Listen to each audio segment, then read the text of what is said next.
Hi everyone. In this short video, I'm going to kind of look at the overall workspace within Lightroom Classic CC. And might as well just start right at the top upper left-hand corner.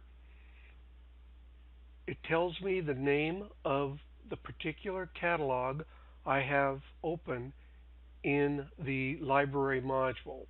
The library module right here is where we see the library module. And I have the Lightroom Prime Photos 2015 catalog open. This is my Prime catalog that I've used to collect all my pictures since 2015, basically. And by the way, this particular catalog was imported from my Photoshop Elements catalog a couple months ago. And I'm kind of transitioning off of Elements to Lightroom for my primary photo organization work. So that's what we have at the very top there. And as I already alluded here, the library, we are in the library module of Lightroom. There's also a develop module, map, book, slideshow, print, and web.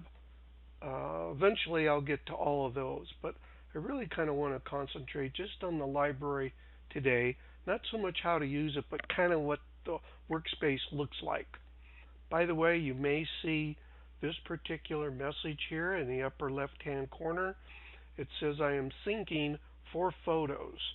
I'm also using Lightroom CC, that version of Lightroom that allows you to share your photographic collection between your desktop, your mobile devices, as well as through the web implementation of Lightroom itself. Not going to talk too much about that here, and I might just let you know that in my particular case, this syncing 4 photos, it's been there for a couple, 3 weeks. Something isn't quite working right with those 4 photos, but the rest of the syncing between the various forms of Lightroom is working pretty well for me. Here's me, Don Stouter, that's who you're listening to.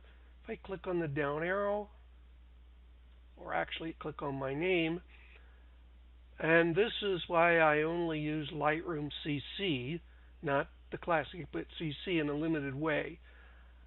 I only have 20 gigabytes of free storage provided by Adobe, so I'm going to kind of use it as a transition as I move my photos I take with my iPhone or iPad onto my desktop, kind of a clearinghouse. So I'm going to keep that down. Right now it's supposedly syncing, and I suspect it is all synced already.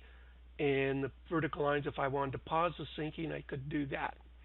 Address lookup, if that's being done, that means if the photo has GPS coordinates, Lightroom will properly account for those. I am not using face detection at the moment. I'm not a big fan of that. I only know about 5 or 6 people that I want to know in my photographs, generally speaking, and I can recognize them. I don't need help. Left-hand column here. The navigator is this small screen. Right now it is showing a particular thumbnail that if I highlight, it shows up in the navigator. Here I've highlighted a particular banner, or actually this is a video, 6 minutes 31 second video, and so it's now in the navigator. If I want to close that, I would just click on that little arrow that you see, and let's go to a picture here, not a video. I'm okay here. No, I'm in a particular video section of my calendar right now. And why is that? Probably no reason other than where I'm at. I'm going to press home. Now I'm in a section different up at the top. Okay, here's a picture. I just scanned it. it's like probably 60 years old or more. There it is in the navigator. But if I want to fit it to the screen, right now I'm looking at it in the grid. If I want to fit it to the screen, I would click Fit. There, the entire picture is reduced in size so it can be seen in the center area where either the grid or a single picture is shown. If I want to totally fill up the picture or the space available for the picture, I click on Fill. 1:1 goes to 100%. And notice there's a delay here as it now loaded the full resolution picture and it's showing it at 100%. 3:1, I can even go to that. That's really big. Good for sharpening your pictures and reducing noise when you're working on reducing noise. And you can see these other ratios also available in Lightroom. I rarely go above 1:1, but you could. Okay, let's go back to just fit. There we go. Now, if we work our way down this left column, first I'm going to close all the columns, or all the subsections. We start with catalog. Right now, I am looking at all the pictures in my catalog. Currently, it has 23,414. 213 of them are synced. That means they are synced with Lightroom CC and are also available on my iPad and iPhone. Sync duplicates, there's 12 pictures that are duplicated. Quick collections is, as it says, you can make a quick collection. I haven't really played with that much or used it much. The last set of imports that I imported were scanned images. If I click here, those are the images. They were from negatives that I scanned, I think, yesterday. So that's the last import that I did to Lightroom. And there are 12 missing photographs. I'm not quite sure why. I'm going to try to research that and figure out what I did to cause them to be missing. More on that as we really get into the program. Clicking down to the next section, this at the top level, it shows your disk drives, and it shows basically the disk drives that have pictures on them. L colon here, which I have named 2TB3, shows there's none because I just recently removed pictures from that drive and erased them or moved them.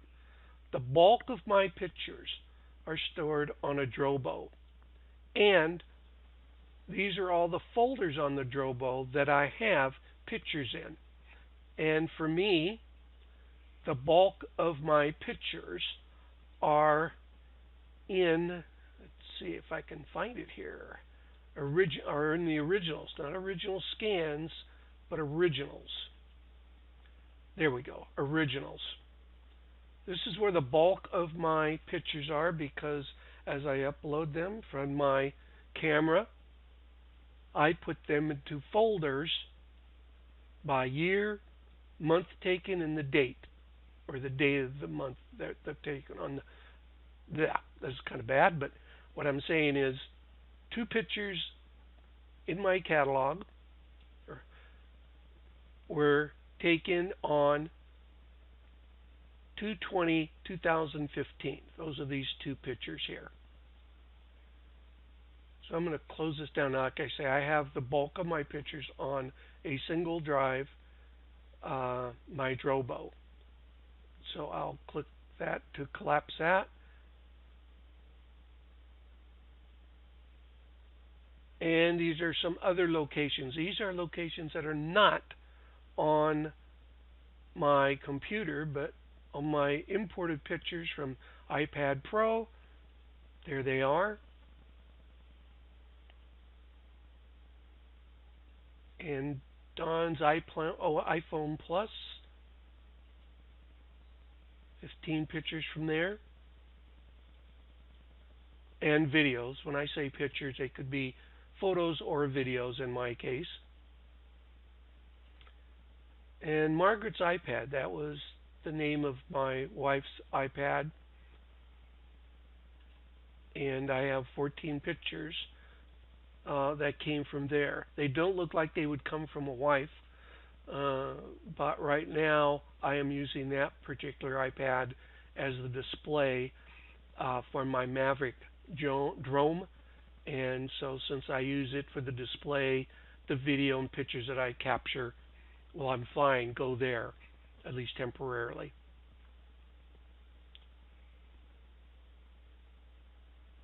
So we'll collapse that one. Down at the bottom we have collections. All these are a ton of collections. These are all albums, started as albums in Photoshop Elements. Let's see if I have any here. 2019 ODP,